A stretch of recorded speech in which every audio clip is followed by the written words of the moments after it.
अरे सुनो मोहनलाल, बोलो सेठ। तुम आज से ही जंगल में लकड़ियों कटवाने का काम शुरू कर दो, क्योंकि जल्द ही सर्दियां आने वाली है, तो बाजार में लकड़ियों की मांगे बढ़ने वाली हैं। ठीक है सेठ, मैं आज से ही कारीगरों से बोलकर लकड़ियों को कटवाने का काम करवाना शुरू कर देता हूँ। ऐसा बोलकर मोहनलाल सेठ के घर से बाहर आ जाता है और कारीगरों से पेड़ कटवाने की काम की बात बोलता है। मोहनलाल ये सब बोल ही रहा होता है कि तभी उनमें पीछे खड़े राजेश और महेश आपस में बोलते हैं।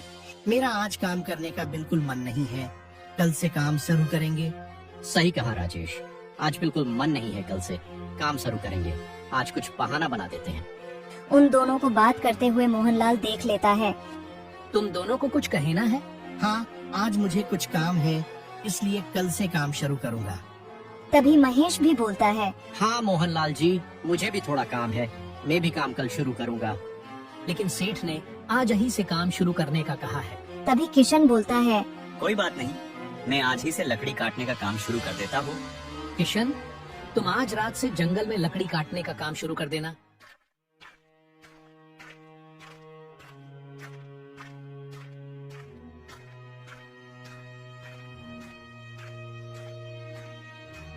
रात होते ही किशन जंगल में जाकर पेड़ को काटना शुरू कर देता है।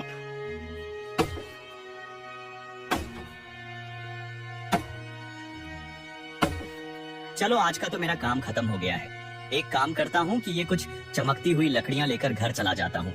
माँ इन्हें देखकर बहुत खुश हो जाएगी। किशन वो पेड़ की कटी हुई चमक वाली लकड़ियों को लेकर घर चला जाता है।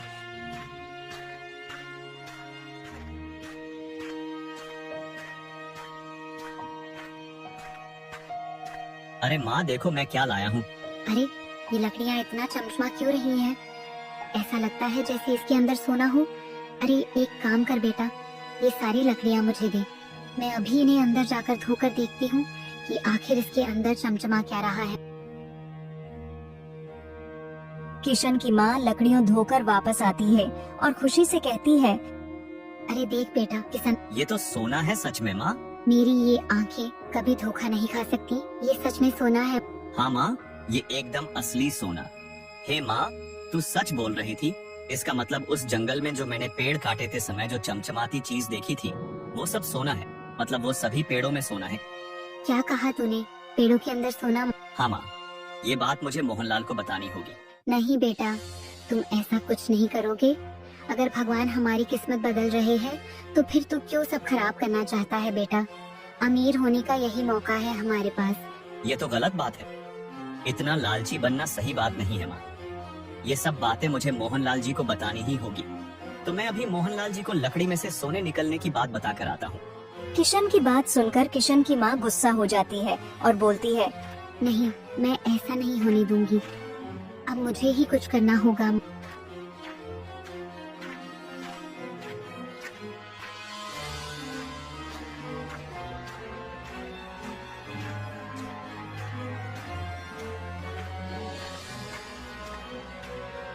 अरे, ये मोहनलाल जी कहाँ हैं? अभी तक तो उन्हें यहाँ पहुँच जाना चाहिए था। चलो कोई नहीं, इतने में पेड़ काटना शुरू कर देता हूँ। मैं यही तो चाहती हूँ कि तू पेड़ काटे और मोहनलाल के आने से पहले मैं ये सारा सोना अपने इस थैले में भर लूंगी। हाँ, तू पेड़ काट और मैं भरूंगी। बेचारा किशन पेड़ काटने लगता है और किशन की माँ उसके पीछे के लकड़ियों को थैले में भरने लगती है। तभी किशन ये सब देख लेता है। अरे माँ, तुम यह क्या कर रही हो और इस थैले में क्या भर रही हो? तुम तो कुछ करगे नहीं, इसलिए अब जो करना है मुझे ही करना होगा, समझे किशन? और ये बात कर ही रही होते हैं कि तभी वहाँ पर मोहनलाल अपने आदमी के साथ आ जाता है। ये क्या कर रहे हो यहाँ तुम दोनों? और ये थैले में क्या भर रहे हो? क्या भरूंगी मैं? थैले में ये लकड़ियों के टुकड़े ही तो हैं। नहीं नहीं, तुम क्या मुझे बेवकूफ समझ रही हो? ये लकड़ियों के टुकड़ों को थैले में भरोगी तो क्या मैं मान लूंगा? अरे मोहनलाल जी, वो क्या यह वो कर रहा है? सही से बता मुझे। यह जंगल कोई मामूली जंगल नहीं है। यहाँ के पेड़ों की लकड़ियों में सोना है। सच में इन पेड़ों में सोना मिल रहा है? सोना? अच्छा तो यह बात है, तो फिर तो मुझे इन पेड़ों को ध्यान से देखना होगा। हाँ हाँ, देखिए देखिए, अच्छे से देखिए। फिर मैं भी यह बात जाकर सेठ जी को बता देता हूँ। नहीं नहीं, इन सब बात के बारे में किसी को भी पता नहीं लगना चाहिए। और जब तक मैं इन सब की जांच नहीं कर लेता हूँ तब तक मैं तुम दोनों को यहाँ से कहीं नहीं जाने दूंगा। अरे सुन रमेश, इन दोनों को पकड़कर किसी के साथ बांध दे। अरे नहीं नहीं, छोड़ो, हमें छोड़ो।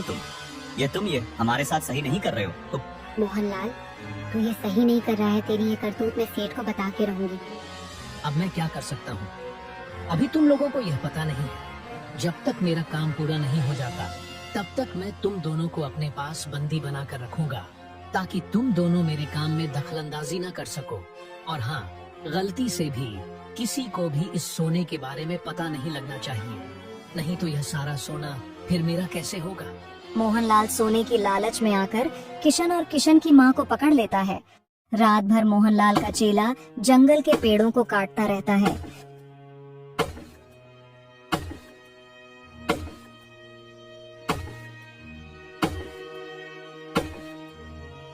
चला चला, जल्दी हाथ चला, मुझे बहुत सारा सोना चाहिए। चला चला, जल्दी हाथ चला। ठीक है मालिक।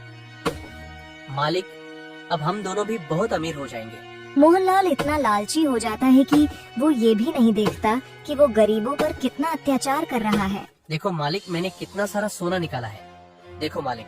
वाह वाह, बहुत बढ़िया रमेश, मुझे अपने आप पर विश्वास नहीं हो रहा है कि ये सारा सोना मेरा है। मोहनलाल की बात सुनकर रमेश गुस्सा हो जाता है और बोलता है, ऐसे कैसे ये सारा सोना तुम्हारा हो गया? ये सारा सोना तो मैंने इन पेड़ों को काटकर मेहनत करके निकाला है। हाँ हाँ, मैं तुम्हें तुम्हारा भाग्य बाद में दे दूंगा। अभी तू कोई नया बखेड़ा शुरू मत कर और पेड़ दियच काट कर सोना निकालने का काम शुरू कर दे। मैं ये सब नहीं जानता, मुझे मेरा भाग अभी चाहिए। मोहनलाल और रमेश आपस में लड़ियच रहे होते हैं। तभी सेठ और उसका चेला छगन आ जाता है। तुम दोनों ये क्या कर रहे हो? तुम दोनों आपस में लड़ क्यों रहे हो? मैंने ये पेड़ काटकर उनमें से सोना निकाला है और ये मुझे मेरा हिस्सा नहीं दे रहे हैं। लेकिन ये सोने के बारे में पहले मुझे पता लगा था, इसलिए ये सारा सोना मेरा हुआ। अबे तू देख क्या रहा है छगन? जल्दी से इन दोनों को पकड़कर पेड़ के साथ बांध दे। हाँ, और छगन बाकी के कारीगरों को छुट्टी दे दो। जंगल के बाहर काम बंद है, ऐसा एक बोर्ड लगा दो। और हाँ, फिर तुम ये सारे पेड़ों से सोने को इकट्ठा करना। और हाँ, चिंता मत करना, मैं तुमको तुम्हारा अच्छा सा हिस्सा दे दूंगा। सेठ के कहने पर छगन जंगल के बाहर काम बंद है ऐसा एक बोर्ड लगा देता है। जैसे ही महेश और राजेश जंगल में पेड़ काटने आते हैं तो काम बंद है का बोर्ड देखकर परेशान हो जाते हैं। अरे ये तो काम बंद करने का बोर्ड है। अरे राजेश, अब हमारा क्या होगा? अब तो हम लोग भूखे मर जाएंगे। उन दोनों को परेशान देख सेठ उन दोनों के पास आता है। अब कुछ दिनों के लिए काम बंद है, लेकिन तुम दोनों परेशान मत हो। तुम दोनों की रोज की दिहाड़ी तुम लोगों के घर पहुंच जाएगी। तुम लोग अब अपने घर जाओ और चिंता मत करो। यह सब कहकर सेठ जंगल में चला जाता है। जल्दी जल्दी हाथ चलाओ और अपने हिस्से की चिंता मत करना। मैं तुम्हें तुम्हारी सोच से भी ज्यादा तुम्हें तुम्हारा हिस्सा दूंगा। चलो जल्दी जल्दी हाथ चलाओ। नहीं नहीं, छगन अकेले ये जंगल के सारे पेड़ों को नहीं काट पाएगा।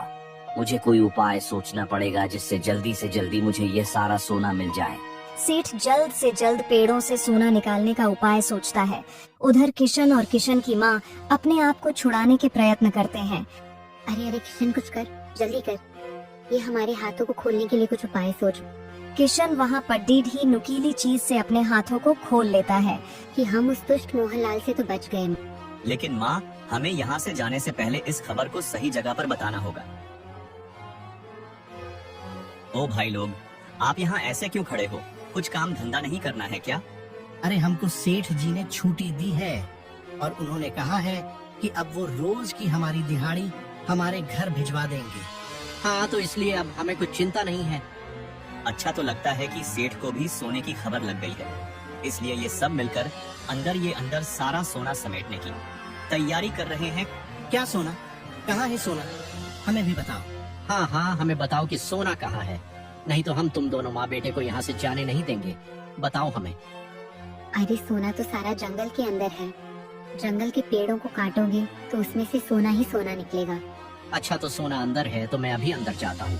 हाँ हाँ, मैं अभी जाता हूँ। अरे अरे, कहाँ जा रहे हो? रुको, वो सारा सोना सरकार का है, हमारा नहीं। वो सोना के बारे में हमें सरकार को बताना चाहिए। रुको, सुनो मेरी बात। अरे वो लोग नहीं रुकेंगे, और मुझे भी लगता है कि हमें भी अंदर जाकर जितना हो सके था उतना सोना ले लेना चाहिए। वहाँ सेठ उपाय लगा के और सारा सोना एक साथ लेने की लालच में सभी पेड़ों पे डायनामाइट लगा देने का कहता है। वह सेठ क्या दिमाग लगाया है, एक बार में ही इन सब पेड़ों में से सारा सोना निकल जाएगा। जंगल के हर एक कोने में छगन ने डायनामाइट लगा देता है। तभी राजेश और महेश आ जाते हैं। ये सारा सोना हम गरीब लोगों का है। ये सारा सोना हमें दे दो। हाँ, अगर ये सोना हमें नहीं दिया तो हम तुमसे ये सारा सोना छीन लेंगे। अरे ये सब यहाँ कैसे आ गए? अरे छगन कहाँ चला गया? अब क्या करूं?